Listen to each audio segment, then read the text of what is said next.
त्यांनी आरोप केला. अभिज पाटील यांनी रात्री जागेची नोंदणी केली.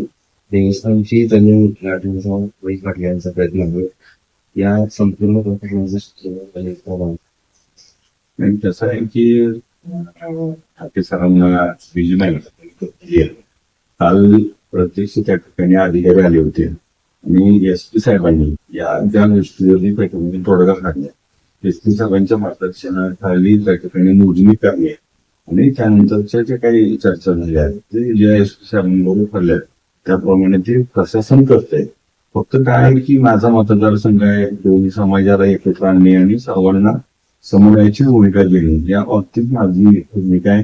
वाद टाळला पाहिजे आणि एकोपा राहिला पाहिजे.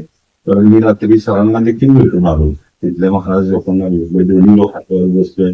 काल जवळपास मी सकाळी 9 पासून रात्री 12 पर्यंत आता अजून त्या ठिकाणी पोहोचतो. त्यामुळं त्याबाबत गैरसमज करून ते नावाबद्दलही त्या ठिकाणी आणि अशा पद्धतीची कुठलीही कुणाची होणार नाही.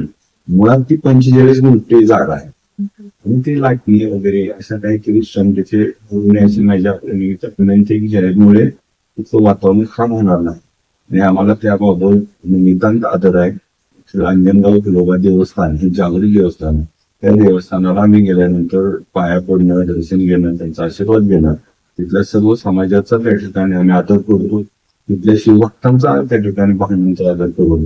आम्ही त्या समन्वयाची भूमिका घेऊन आम्ही पुढे जातोय.